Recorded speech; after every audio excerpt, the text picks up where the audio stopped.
Good afternoon everyone. तो आज हम बात करेंगे current challenges in the Indian education system. देखिए, अगर किसी देश का एजुकेशन सिस्टम अच्छा नहीं है तो वो देश कभी भी तरक्की नहीं कर सकता। उस देश में हमें खामियां या कोई ना कोई प्रॉब्लम देखने को ज़रूर मिलेगी।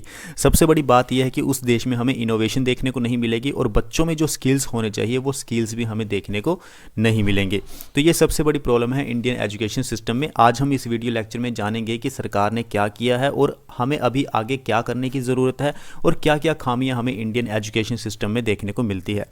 तो देखिए, सबसे पहले हम बात करते हैं इंफ्रास्ट्रक्चर एंड फंडिंग। इंफ्रास्ट्रक्चर और फंडिंग की बहुत कमी है इंडियन एजुकेशन सिस्टम में। सिर्फ 12% स्कूल्स ऐसे हैं जहां पे हमें इंटरनेट फैसिलिटीज़ देखने को मिलती है इंडियन एजुकेशन में। और सरकार के खर्चे की अगर हम बात करें तो सरकार सिर्फ 3.5% ही अपनी जीडीपी का खर्च करती है एजुकेशन के ऊपर, जिसकी वजह से एजुकेशन की अच्छे से डेवलपमेंट नहीं हो पाती है। तो हमें जो जीडीपी का प्रतिशत है वो भी हमें बढ़ाना है एजुकेशन के ऊपर, ताकि हम अच्छी चीज़ें बच्चों को प्रोवाइड करवा सकें, एजुकेशन सिस्टम को हम अपना सुधार सकें। उसके बाद जेंडर डिस्पैरिटीज सबसे बड़ी प्रॉब्लम है। आज भी अगर हम देखें, हम कब से लगे हुए हैं, लेकिन फीमेल की जो लिटरेसी रेट है आज भी बहुत पीछे है ग्लोबल एवरेज के हिसाब से। यानी कि ग्लोबल एवरेज में जो फीमेल की लिटरेसी है ना, भारत की उससे भी कम है। तो ओवरऑल लिटरेसी जो है वो वर्ल्ड एवरेज से बिलो है। तो ये एक जेंडर डिस्पैरिटी हमें देखने को मिलती है कि आज भी महिलाओं को पढ़ाना नहीं चाहते हैं लोग। सोसाइटी हमारी ऐसी है।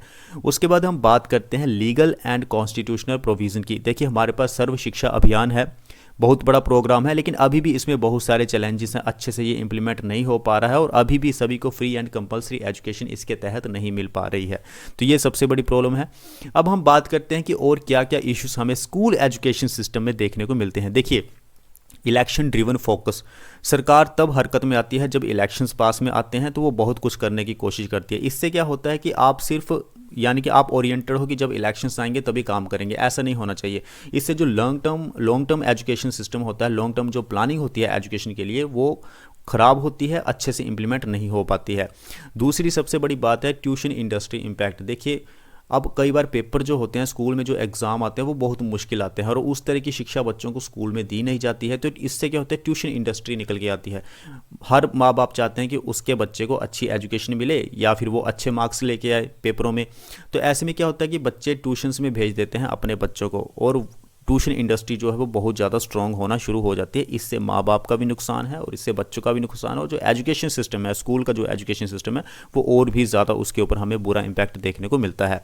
So the growth of the tuition industry, devaluing high school exams and parental preference for tuition centres widen the educational divide. तो इससे देखो, अब वो बच्चे तो अफोर्ड कर लेंगे जिनके पास अच्छे खासे पैसे होंगे, लेकिन जो एक लोअर फैमिली से बिलोंग करते हैं वो कैसे अफोर्ड कर पाएंगे। तो इससे एक एजुकेशनल डिवाइड भी हमें देखने को मिलता है। उसके बाद हम बात करते हैं लॉन्ग टर्म सोल्यूशंस की। हम लॉन्ग टर्म सोल्यूशंस क्या ला सकते हैं। देखिए, एजुकेशन एम्प्लॉयमेंट कॉरिडोर। एक तो हमारी एजुकेशन सिस्टम ऐसी है कि बच्चे पढ़ते रहते हैं, उनके पास स्किल्स कोई होता नहीं है। जब वो इंटरव्यू देने के लिए जाते हैं, जॉब के लिए जाते हैं, तो उनको जॉब मिलती नहीं है। तो इसलिए हमें वोकेशनल लर्निंग पे फोकस करना है, टेक्निकल एजुकेशन के ऊपर हमें फोकस करना है, ताकि बच्चे जो हैं अपनी एजुकेशन के ज़रिए एम्प्लॉयमेंट भी हासिल कर सकें।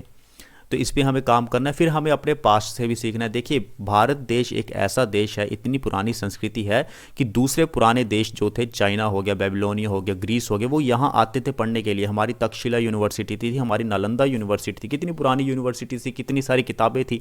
तो हमारे पास बहुत ज़्यादा नॉलेज थी। तो इसलिए हमें गुरुकुल सिस्टम को लाने की ज़रूरत है, क्योंकि हमारे देश में गुरु शिष्य परंपरा है, उसे हम वापस लाएंगे तो हम अपने आने वाले बच्चों में वैल्यूज़ डाल सकेंगे, जो प्रैक्टिकल स्किल्स होते हैं वो उनमें डाल सकेंगे, असेसमेंट ला सकेंगे। तो ये सारी चीज़ें हमें अपने पास्ट से भी सीखने की ज़रूरत है। फिर हम गवर्नमेंट इनिशिएटिव्स की बात करते हैं कि भारत सरकार ने अपनी तरफ से क्या किया है। देखिए, national programme on technology enhanced learning है हमारे पास, कि टेक्नोलॉजी को हमें लर्निंग एक्सपीरियंस में लेके आना है, ताकि बच्चे इसके साथ थोड़ा सा इंडल्ज हो जाएं और उन्हें आगे फ्यूचर में बेनिफिट मिले।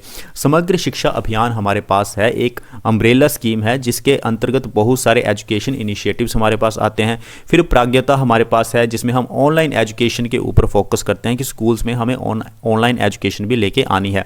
फिर हमारे पास आता है मिड डे मील स्कीम है, ताकि जो न्यूट्रिशन एंड अटेंडेंस है स्कूल में बने बनी रहे, बच्चों में कोई कमी ना आए किसी प्रकार की। खाने के लिए बच्चे स्कूल में ज़रूर आएँ, इससे उनकी अटेंडेंस भी पूरी हो जाएगी और न्यूट्रिशन, जो माल न्यूट्रिशन जैसी समस्या है वो भी बच्चों में ख़त्म हो जाएगी। फिर बेटी बचाओ बेटी पढ़ाओ है, इसमें हमने टोटली फोकस किया है वुमेन के ऊपर, गर्ल्स के ऊपर, कि गर्ल्स की एजुकेशन पे फोकस किया जाए, गर्ल्स भी ज़्यादा से ज़्यादा स्कूल में एनरोल हों, हमें एजुकेशन को प्रमोट करना है गर्ल्स की।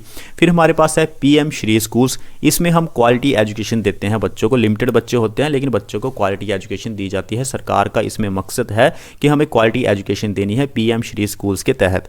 तो आज हमने बात की कि जो नेशनल एजुकेशन सिस्टम है हमारा, स्कूल एजुकेशन सिस्टम है जो हमारा, उसमें क्या समस्याएं हैं, क्या सरकार ने किया है और अभी हमें क्या आगे करने की ज़रूरत है।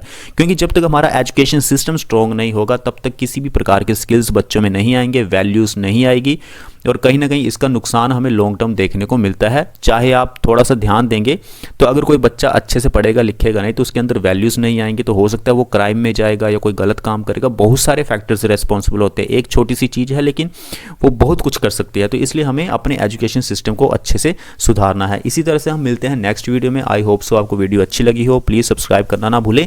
Thank you very much.